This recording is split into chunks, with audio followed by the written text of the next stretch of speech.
গাজায় ইসরায়েলি আগ্রাসনে ঝরল আরও ২৯ প্রাণ। মাথা ব্যথা নেই আরব দেশগুলোর, উল্টো সৌদি আরবের ডিজে পার্টি কাতারে হয়ে গেল আতশবাজি উৎসব।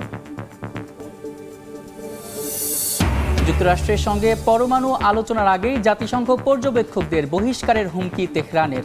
কোনো ষড়যন্ত্রই দমাতে পারবে না হুঁশিয়ারি ইরানি প্রেসিডেন্টের।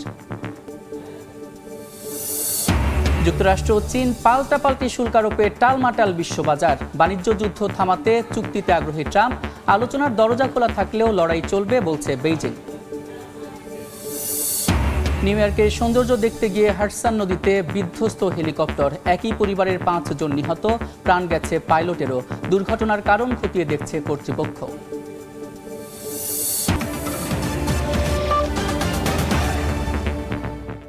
আন্তর্জাতিক সময়ের সঙ্গে আছি আমি সাদিক হাসান ইমন। গাজায় ইসরায়েলি সামরিক অভিযানে আরও ২০ জন নিহত হয়েছেন। ধ্বংসস্তূপে চাপা পড়ে রয়েছেন আরও অনেকে। তীব্র মানবিক সংকটের মাঝেও যুদ্ধ থামাতে নেই কোনো ইঙ্গিত। তবে মার্কিন প্রেসিডেন্ট ডোনাল্ড ট্রাম্প জানিয়েছেন গাজায় বন্দীদের মুক্তি দিয়ে আলোচনা এগোচ্ছে। এদিকে ১০ ফিলিস্তিনিকে মুক্তি দিয়েছে ইসরায়েল। এছাড়া ১৩ বছর বয়সে আটক হওয়া আহমেদ মানাসরাকে প্রায় ১০ বছর পর ছেড়ে দেওয়া হয়েছে। এদিকে ফিলিস্তিনকে রাষ্ট্র হিসেবে স্বীকৃতির বিষয়ে ফ্রান্সের ঘোষণাকে স্বাগত জানিয়েছে ফিলিস্তিনি কর্তৃপক্ষ। তারা বলছে ২ রাষ্ট্র সমাধান রক্ষায় এটি একটি গুরুত্বপূর্ণ পদক্ষেপ। এদিকে গাজায় হামাসের হাতে জিম্মি হওয়া ব্যক্তিদের মুক্তি নিয়ে আলোচনার অগ্রগতির কথা জানান মার্কিন প্রেসিডেন্ট ডোনাল্ড ট্রাম্প। ইসরায়েল ও হামাস ২ পক্ষের সঙ্গে সমঝোতার চেষ্টা চলছে বলে জানান তিনি। তবে এই আলোচনার প্রকৃতি, সময়সীমা বা সম্ভাব্য শর্ত সম্পর্কে বিস্তারিত কিছু প্রকাশ করা হয়নি। চলমান অস্থিরতার মধ্যে নেতানিয়াহু বাহিনীর হাতে আটক হওয়া গাজার ১০ ফিলিস্তিনিকে মুক্তি দিয়েছে ইসরায়েল। গাজার কেন্দ্রীয় শহর দেইর আল বালার একটি হাসপাতালে তাদের পরিবারের কাছে হস্তান্তর করা হয়। মুক্তিপ্রাপ্তদের অভিযোগ, বন্দিদশায় তাদের প্রায় প্রতিদিনই নির্যাতন করা হয়। অন্যদিকে মাত্র ১৩ বছর বয়সে আটক হওয়া আহমেদ মানসারকে প্রায় ১০ বছর পর মুক্তি দিয়েছে ইসরায়েল। তাকে ২০১৫ সালে ছুরি হামলার জন্য দোষী সাব্যস্ত করা হয়। বন্দিদশার পুরো সময় জুড়েই তার মানসিক অবস্থা নিয়ে উদ্বেগ প্রকাশ করে এসেছিল মানবাধিকার সংস্থাগুলো। এদিকে চিকিৎসা সংকটে থাকা গাজার ১৮ রোগীকে ইউরোপের বিভিন্ন দেশে সরিয়ে নিয়েছে বিশ্ব স্বাস্থ্য সংস্থা।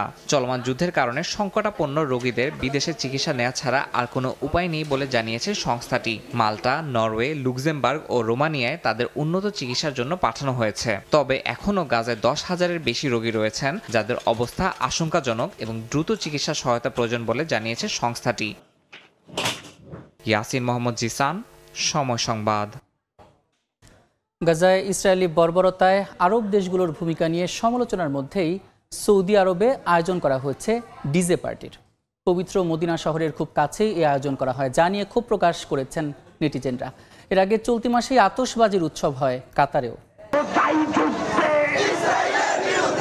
বাংলাদেশ সহ বিশ্বের বিভিন্ন দেশে যখন ফিলিস্তিনের পক্ষে বিক্ষোভ হচ্ছে, তখন আরব দেশগুলোতে চলছে নাচ, গান আর আতশবাজির উৎসব।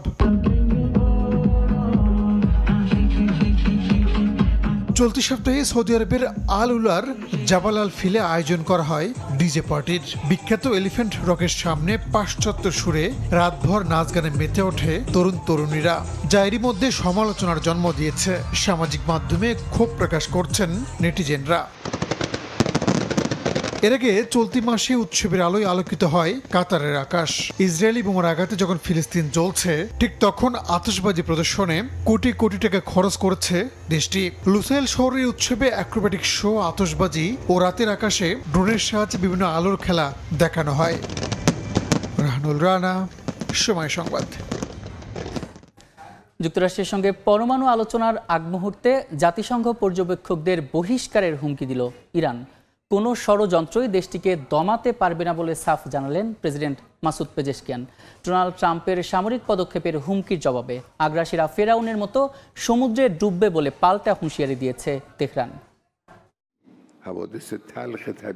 যুক্তরাষ্ট্র ও ইরানের মধ্যে পারমাণবিক কর্মসূচি নিয়ে আলোচনার ঠিক আগে উত্তেজনার পারদ বাড়ছেই। স্থানীয় সময় বৃহস্পতিবার ইরানের সর্বোচ্চ ধর্মীয় নেতা আয়াতুল্লাহ আলী খামেনির উপদেষ্টা রিয়ার অ্যাডমিরাল আলী শামখানি হুঁশিয়ারি দিয়ে বলেন, বিদেশি হুমকি অব্যাহত থাকলে জাতিসংঘের পরমাণু পর্যবেক্ষক সংস্থা IAEA এর সঙ্গে সহযোগিতা বন্ধ করে পর্যবেক্ষকদের বহিষ্কার করা হতে পারে।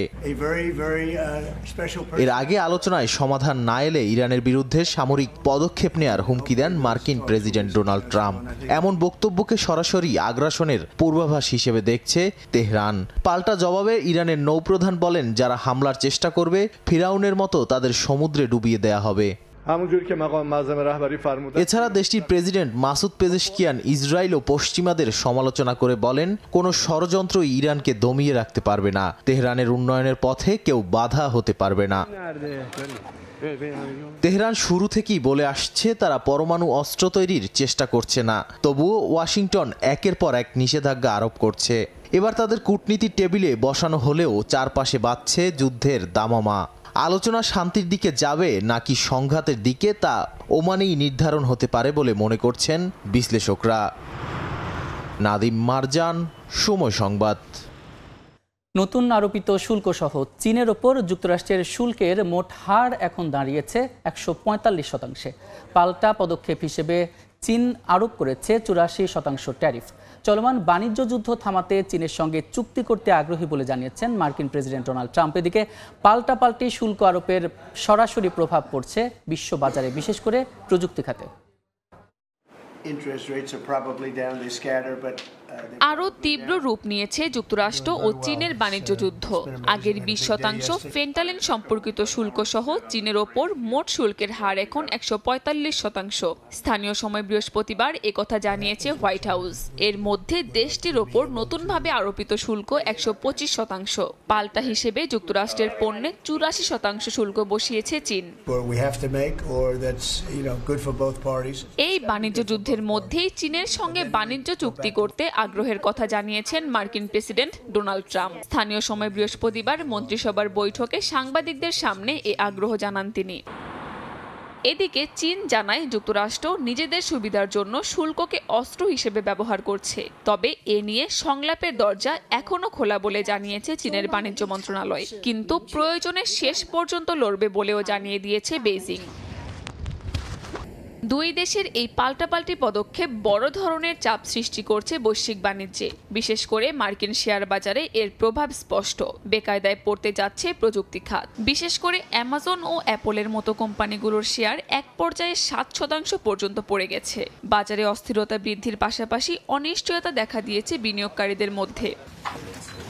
অন্যদিকে আপাতত স্থগিত রয়েছে ইউরোপের সঙ্গে যুক্তরাষ্ট্রের শুল্ক বিরোধ। তবে ওয়াশিংটনের সঙ্গে আলোচনায় সন্তোষজনক অগ্রগতি না হলে পাল্টা ব্যবস্থা নেয়ার হুমকি দিয়েছেন ইউরোপীয় কমিশনের president Ursula von der lane.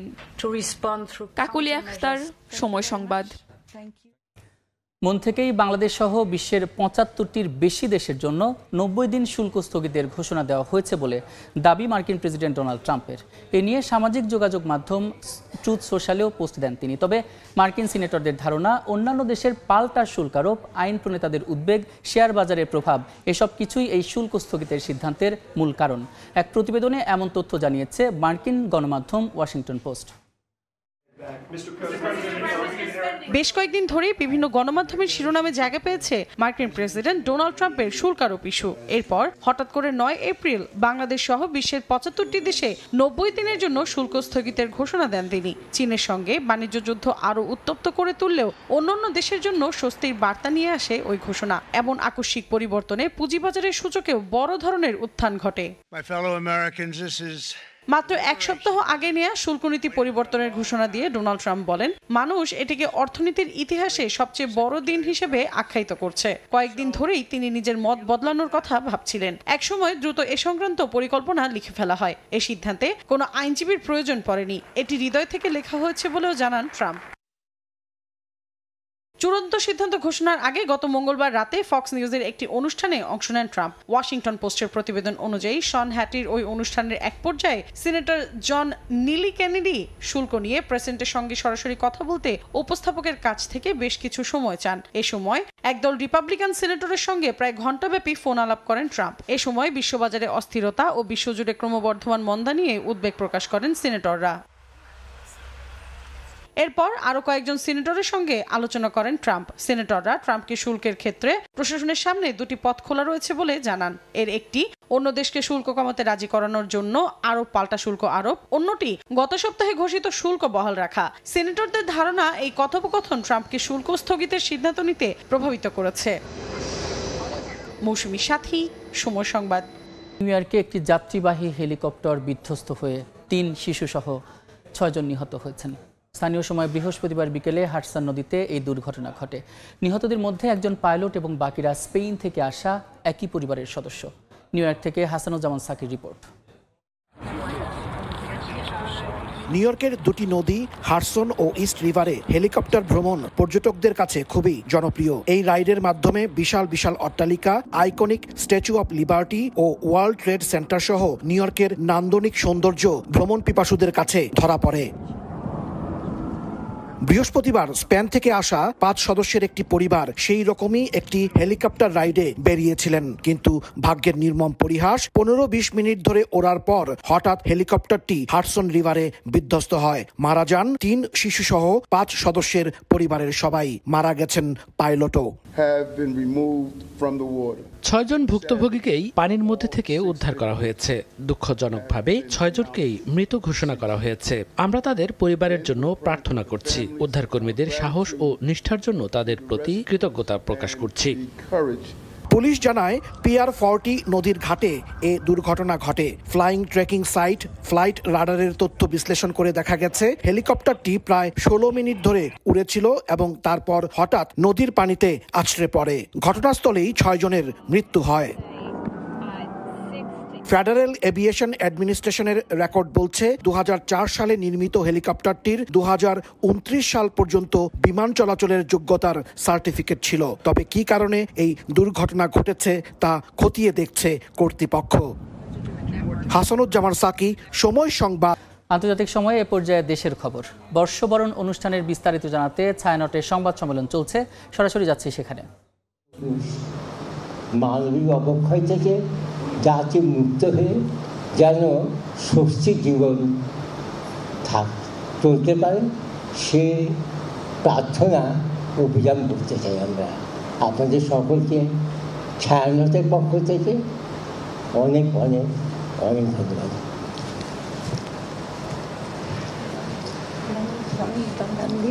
হ্যাঁ, গান নিশ্চয়ই, এই গান শুনি।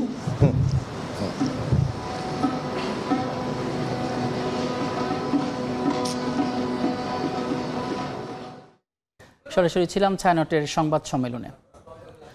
অর্থ পাচার সহ সমসাময়িক বিষয় নিয়ে চট্টগ্রামে ব্রিফ করছেন বাংলাদেশ ব্যাংকের গভর্নর আহসান এইচ মনসুর। সরাসরি যাচ্ছি সেখানে। আরো না হয়, আবার আরো বেশিভাবে না হয়, বা আরো কোনোভাবে না হয়, সেই জন্য কি প্রতিরোধ ব্যবস্থা নেওয়া যায় সেই চেষ্টায় এই সম্মেলনটা করা হয়েছে। এটা একটা বিষয়। দ্বিতীয় বিষয় যেটা হচ্ছে যে আমরা এখানে এসেছিলাম বাংলাদেশ ব্যাংকের যে এটা হচ্ছে দ্বিতীয় সর্বোচ্চ বা সর্ববৃহৎ কার্যালয়, এখানে আসা হয়নি। এখানে আসার আমাদের একটা দায়িত্ববোধ তো আছে, সেটাও একটা বিষয়, এবং সেই দায়িত্ব পালনটা এখানে আসার মাধ্যমে আমরা করতে চাচ্ছি। এবং সাথে আরেকটা জিনিস, আমাদের একটা বড় একটা সম্পদ আছে যেটাকে আমরা কিভাবে ব্যবহার করতে পারবো, সেটা চট্টগ্রামে অবস্থিত একটা ট্রেনিং সেন্টার, সেখানে করা সম্ভব কিনা সেই সম্ভাব্যতাটা আমরা যাচাই করার জন্য আমরা সেখানে গিয়েছিলাম। আমরা সেটা দেখেছি এবং সেটাকে আমরা কি করব ভবিষ্যতে একটা বড় মানে আন্তর্জাতিক মানসম্পন্ন একটা প্রশিক্ষণ কেন্দ্র, ব্যাংকিং প্রশিক্ষণ গড়ে তোলা যায় কিনা, সেটা নিয়ে আমরা পরবর্তী ধাপে আমরা কার্যক্রম শুরু করবো বলে আশা করি। এখানে বড় একটা জায়গা আছে এবং বড় আকারে একটা বড় পরিসরের একটা ট্রেনিং সেন্টার সেখানে করা সম্ভব, যেখানে আন্তর্জাতিক মানসম্পন্ন ট্রেনিং প্রদান করা যাবে। রেসিডেন্সিয়াল ট্রেনিং সেন্টার, সেখানে সবাই থাকবেন এবং দেশ বিদেশ থেকে যারা ট্রেনিং দিতে আসবেন তারাও থাকতে পারবেন, এবং যারা নেবেন সেখানেও আমরা আন্তর্জাতিকভাবে মানে তাদেরকে বিভিন্ন সেন্ট্রাল ব্যাংকে আমরা দিতে পারবো ট্রেনিং সেই সেন্টারের মাধ্যমে। সেটা আরেকটা বিষয়। সাথে আরেকটা জিনিস আমরা একটু উল্লেখ করতে চাই, যে কিছু অর্থনৈতিক দিক সম্পর্কেও আপনাদেরকে একটু অবগত করতে চাই, যে আমরা বাংলাদেশ ব্যাংকের পক্ষ থেকে আমাদের মূল দায়িত্ব হচ্ছে আমাদের সামগ্রিক অর্থনীতিতে ভারসাম্যতা ফিরিয়ে আনা। আমরা মনে করি যে আমরা সেখানে বেশ কিছু সাফল্য অর্জন করেছি পুরোপুরিভাবে হয় নাই, আরও হবে আশা করি। আমরা we are in the right direction. আমাদের ব্যালেন্স অফ পেমেন্টের ঘাটতি এখন আর নাই, বিশাল ঘাটতি ছিল, সেটা আমরা মিটিয়ে নিয়েছি। আমাদের এক্সচেঞ্জ রেটটা মোটামুটি স্টেবল আছে, একটা স্থিতিশীল অবস্থায় আছে। আমাদের রিজার্ভটাও স্থিতিশীল অবস্থায় আছে এবং পর্যাপ্ত পরিমাণে আছে 4 মাসের পরিমাণ। পাল্টাপাল্টি হামলায় বিপর্যস্ত রাশিয়া ও ইউক্রেন। বৃহস্পতিবার ইউক্রেনের বিভিন্ন অঞ্চল লক্ষ্য করে ব্যাপক ড্রোন হামলা চালায় রুশ সেনারা। কিয়েভের পশ্চিমাঞ্চলে ড্রোনের আঘাতে 1 জন নিহত এবং আহত হয়েছেন অন্তত 27 জন। এদিকে রুশ বাহিনীতে চীনা সেনা থাকার যুক্তিকে অযৌক্তিক উল্লেখ করে কিয়েভকে সতর্ক করেছে বেইজিং। তবে এ ব্যাপারে মন্তব্য করতে রাজি হননি ক্রেমলিনের মুখপাত্র দিমিত্রি পেসকভ। পররাষ্ট্র মন্ত্রণালয়ের মুখপাত্র মারিয়া জাখারোভা জানান, ইউক্রেন প্রতিদিনই রাশিয়ার বিদ্যুৎ স্থাপনাকে লক্ষ্য করে হামলা চালাচ্ছে। ইউক্রেন যুদ্ধে রুশ বাহিনীতে চীনা সেনা থাকার অভিযোগ তোলায় কিয়েভের ওপর ক্ষুব্ধ চীন। ভলোদিমির জেলেনস্কির এ দাবির জবাবে দায়িত্বহীন মন্তব্য না করতে কিয়েভকে সতর্ক করেছে বেইজিং। তবে এ ব্যাপারে কথা বলতে রাজি হননি ক্রেমলিনের মুখপাত্র দিমিত্রি পেসকভ। কাকুলি আখতার, সময় সংবাদ। পানামায় মার্কিন সামরিক ঘাঁটি নির্মাণের প্রস্তাব প্রত্যাখ্যান করেছে দেশটির সরকার। পানামার প্রেসিডেন্ট মুলিনো সাফ জানিয়েছেন, তাদের মাটিতে কোনো সামরিক কিংবা প্রতিরক্ষা ঘাঁটি নির্মাণ করতে দেওয়া হবে না। এদিকে মার্কিন প্রতিরক্ষা মন্ত্রী পিট হেগসেথের সঙ্গে বৈঠকের পর মধ্য আমেরিকার দেশটি জানায়, খালের ওপর পানামার সার্বভৌমত্বকে স্বীকৃতি দিয়েছে যুক্তরাষ্ট্র। যুক্তরাষ্ট্রের মসনদে বসার পর থেকে ডোনাল্ড ট্রাম্প পানামা খালে চীনের হস্তক্ষেপ নিয়ে নানা মন্তব্য করেছেন। পানামা খালের নিয়ন্ত্রণ নেয়ার প্রত্যয় ব্যক্ত করেন তিনি। সেখানে সেনা সংখ্যা বাড়ানোর পরিকল্পনার কথাও জানিয়েছিলেন। মঙ্গলবার মধ্য আমেরিকার দেশ সফরে গিয়ে সেখানে সেনা ঘাঁটি নির্মাণের প্রস্তাব দেন মার্কিন প্রতিরক্ষা মন্ত্রী পিট হেগসেথ। তার এমন প্রস্তাব প্রত্যাখ্যান করেছে পানামা। বিভিন্ন গণমাধ্যমের খবর, পিট হেগসেথের প্রস্তাব নাকচ করে দিয়েছেন পানামার প্রেসিডেন্ট মুলিনো। তিনি সাফ জানান, তাদের মাটিতে কোনো সামরিক কিংবা প্রতিরক্ষা ঘাঁটি নির্মাণ করতে দেয়া হবে না। যদিও এর আগে পানামা সফররত মার্কিন প্রতিরক্ষা মন্ত্রীর সঙ্গে বৈঠকের পর মুলিনো জানিয়েছিলেন, মধ্য আমেরিকার দেশটিতে মার্কিন সামরিক প্রশিক্ষণ বাড়াতে উভয় দেশ চুক্তি করছে। একই সঙ্গে তিনি জানান, খালের ওপর পানামার সার্বভৌমত্বকে স্বীকৃতি দিয়েছে যুক্তরাষ্ট্র। পানামা খাল মধ্য আমেরিকার দেশ পানামায় অবস্থিত 82 কিলোমিটার দীর্ঘ এক জলপথ। এটি প্রশান্ত ও আটলান্টিক মহাসাগরকে সংযুক্ত করেছে। 1914 সালে যুক্তরাষ্ট্র এই খাল নির্মাণ করে। যুক্তরাষ্ট্রের সঙ্গে চুক্তির পর 1999 সাল থেকে খালটি পরিচালনা করছে পানামা সরকার। খালের সবচেয়ে বড় উপযোগিতা হলো এটি এশিয়ার সঙ্গে যুক্তরাষ্ট্রের এবং যুক্তরাষ্ট্রের পশ্চিম ও পূর্ব উপকূলের দূরত্ব অনেক কমিয়ে দিয়েছে। ফরহাদ চৌধুরী, সময় সংবাদ। পরিণত হওয়া রাজ্যগুলোতেও হামলা অব্যাহত রেখেছে মিয়ানমারের জান্তা বাহিনী। চীন এবং জাতিসংঘের আহ্বানে যুদ্ধবিরতি ঘোষণা করা হলেও তা লঙ্ঘন করছে সামরিক সরকার। চলছে নির্বাচন আয়োজনের প্রস্তুতিও। ডিসেম্বরে ভোটের সময় ধরে নিবন্ধনের আহ্বান জানানো হচ্ছে রাজনৈতিক দলগুলোতে। 7.7 মাত্রার ভূমিকম্পের পর গোটা মিয়ানমার যখন ধ্বংসস্তূপে পরিণত, তখনও থেমে নেই জান্তা বাহিনীর অভিযান। গত 1 মাসে 92টি গোলাবর্ষণ ও বিমান হামলায় নিহত হয়েছেন বহু মানুষ। ভূমিকম্পে বিধ্বস্ত সাগাইং ও মান্দালয় অঞ্চলেই হামলা হয়েছে সবচেয়ে বেশি। বিদ্রোহী নিয়ন্ত্রিত ইন্দাও দখলে নিয়েছে কাচিন বাহিনী ও ছাত্র গণতান্ত্রিক ফ্রন্টের যৌথ জোট। ফালাম শহরও হাতছাড়া করেছে জান্তা। চীন ও জাতিসংঘের আহ্বানে কথিত 20 দিনের যুদ্ধবিরতি ঘোষণা করলেও তা মানেনি জান্তা সরকার। সে সময়ই হামলা চালায় কাচিন, চীন, রাখাইন ও শান রাজ্যে। পাল্টা জবাব দিয়েছে বিদ্রোহীরাও। জান্তা বাহিনীর ঘাঁটিতে হামলা চালিয়েছে কারেনি, আরাকান ও পিপলস ডিফেন্স ফোর্স। এদিকে ভূমিকম্পে প্রাণহানি 3645 ছাড়ালেও জান্তা সরকার ব্যস্ত নির্বাচনী প্রস্তুতিতে। ডিসেম্বরে ভোট আয়োজনের ঘোষণা দিয়েছে নির্বাচন কমিশন। 9 মের মধ্যে রাজনৈতিক দলগুলোর নিবন্ধনের আহ্বান জানানো হয়েছে। 2020 সালের বিজয়ী দল এনএলডি সহ 40টি দলকে ইতোমধ্যে নিষিদ্ধ করেছে জান্তা প্রশাসন। দেশটিতে ভূমিকম্পে এ পর্যন্ত ধ্বংস হয়েছে প্রায় 50,000 ঘরবাড়ি, 5,000 প্যাগোডা ও 2,000-এর বেশি সরকারি ভবন। ক্ষতিগ্রস্ত 60টির বেশি টাউনশিপে 1,70,00,000-এর বেশি মানুষ বিপর্যস্ত। অভিযোগ উঠেছে জান্তা নিয়ন্ত্রিত এলাকার বাইরের ক্ষয়ক্ষতির পরিসংখ্যান গোপন করছে সামরিক সরকার। নাদিম মারজান, সময় সংবাদ। দেখছেন আন্তর্জাতিক সময়। বিক্ষোভের ঢেউ আছড়ে পড়েছে বিভিন্ন দেশে। ইসরায়েলের কাছে অস্ত্র বিক্রি করায় লন্ডনের মার্কিন দূতাবাস চত্বরে ভিন্নধর্মী প্রতিবাদ করেছে পরিবেশবাদী সংগঠন গ্রিনপিস। এদিকে আদিবাসীদের জমির অধিকার রক্ষায় উত্তাল ব্রাজিলের রাজধানী ব্রাসিলিয়া। হত্যা আর চাঁদাবাজির বিরুদ্ধে একযোগে ধর্মঘটে নেমেছেন পেরুর গণপরিবহন শ্রমিকরা।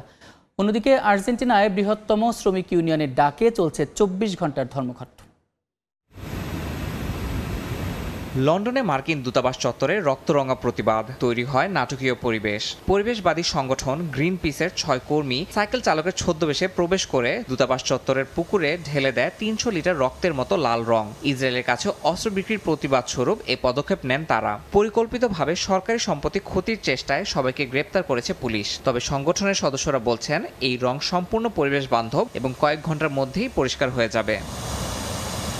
এদিকে ব্রাজিলের আদিবাসীদের জমির অধিকার রক্ষার দাবিতে উত্তাল রাজধানী ব্রাসিলিয়া। হাজারো আদিবাসী দাবি তুলেছেন 2023 সালের বিতর্কিত আইন বাতিলের, যা তাদের পূর্বপুরুষদের জমি পুনরুদ্ধারে বাধা হয়ে দাঁড়িয়েছে। সুপ্রিম কোর্টে চলছে আইনি লড়াই। আদিবাসীরা বলছেন সংবিধান স্বীকৃত অধিকার খর্ব করছে এই আইন। দক্ষিণ আমেরিকার আরেক দেশ পেরুতে চলছে নিরাপত্তা ব্যবস্থার ঘাটতির প্রতিবাদে গণপরিবহন ধর্মঘট। লিমার শহরে 3 চালক গুলিবিদ্ধ হওয়ার পর ক্ষোভে ফেটে পড়ে ট্রান্সপোর্ট ইউনিয়ন। সরকার জরুরি অবস্থা ঘোষণা করলেও পরিস্থিতি নিয়ন্ত্রণে আনতে হিমশিম খাচ্ছে নিরাপত্তা বাহিনী। আন্দোলনকারীরা বলছেন অপরাধ কমাতে সরকারের প্রতিশ্রুতি বাস্তবতা থেকে অনেক দূরে। আর্জেন্টিনাতেও বিরাজ করছে রাজনৈতিক অস্থিরতা। দেশটির বৃহত্তম শ্রমিক ইউনিয়নের ডাকে চলছে 24 ঘন্টার ধর্মঘট। প্রেসিডেন্ট হাভিয়ের মিলের কঠোর নীতির বিরুদ্ধে একত্রিত হয়েছেন শ্রমজীবীরা। পেনশন কাটা, কর্মী ছাঁটাই আর রাষ্ট্রীয় প্রতিষ্ঠান বেসরকারীকরণের বিরুদ্ধে সোচ্চার দেশটির জনগণ। বন্ধ হয়েছে ব্যাংক, স্কুল ও বিমানবন্দর। ধর্মঘট সমর্থন করছে ফুটবল ফ্যান ক্লাবের মতো সংগঠনও। এদিকে আফ্রিকার দেশ কেনিয়ায় নাটক নিয়ে তৈরি হয়েছে নাটকীয়তা। প্রেসিডেন্ট রুটোর সমালোচনামূলক নাটক ইকোজ অফ ওয়ার মঞ্চস্থে বাধা ও নাট্যকারকে গ্রেপ্তার করেছে পুলিশ। প্রতিবাদে রাস্তায় নেমে আসেন ছাত্রছাত্রীরা। বিক্ষোভ দমনে টিয়ার শেল নিক্ষেপ করে পুলিশ। ইয়াসিন মোহাম্মদ জিসান, সময় সংবাদ। সৌদি আরবে আনুষ্ঠানিকভাবে কার্যক্রম শুরু করল টেসলা।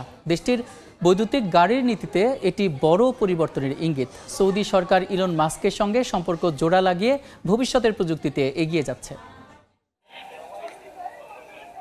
পাম গাছ ঘেরা করিডোরে রাখা নতুন মডেল ওয়াই এবং বহুল আলোচিত সাইবার ট্রাক, বিশাল স্ক্রিনে মরুভূমি চষে বেড়ানো টেসলা গাড়ির প্রচারণা। এভাবেই সৌদি আরবে যাত্রা শুরু করল মার্কিন বৈদ্যুতিক গাড়ি নির্মাতা প্রতিষ্ঠান টেসলা। বিশ্বজুড়ে বিক্রি কমায় সৌদির বাজারে প্রবেশ টেসলার জন্য সময়োপযোগী সিদ্ধান্ত বলে মনে করছেন অনেকে। পণ্যের মেয়াদ, প্রতিযোগিতা আর মাস্কের বিতর্কিত রাজনৈতিক সংশ্লিষ্টতার কারণে 3 বছরের মধ্যে সবচেয়ে দুর্বল পারফরম্যান্সের মুখে তার কোম্পানি। অন্যদিকে সৌদি আরব এখন বৈদ্যুতিক গাড়িকে ভবিষ্যতের জ্বালানি হিসেবে দেখছে। 5 বছরের মধ্যে 30% যানবাহন বৈদ্যুতিক যানে রূপান্তরের পরিকল্পনা করছে দেশটি। যদিও 2024 সালে দেশ জুড়ে মাত্র 101টি চার্জিং স্টেশন ছিল, সেখানে প্রতিবেশী সংযুক্ত আরব আমিরাতে সংখ্যাটা ছিল 261টি। টেসলা প্রথম ধাপে 3টি শহরে চার্জিং স্টেশন বসানোর পরিকল্পনা করছে।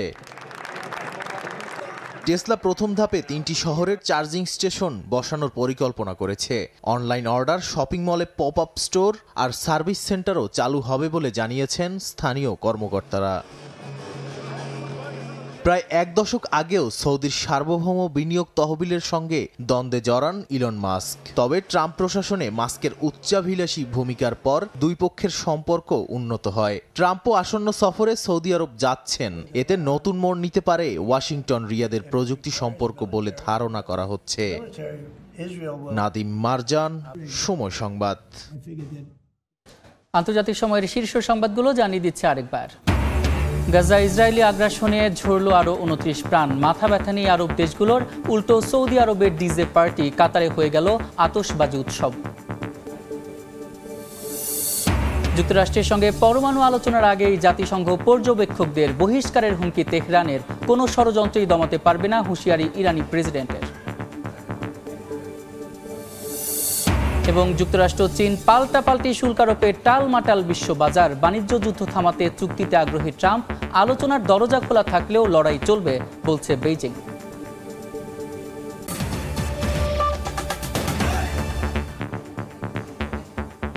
এই ছিল আন্তর্জাতিক সময়ের সঙ্গে থাকুন সময়ের।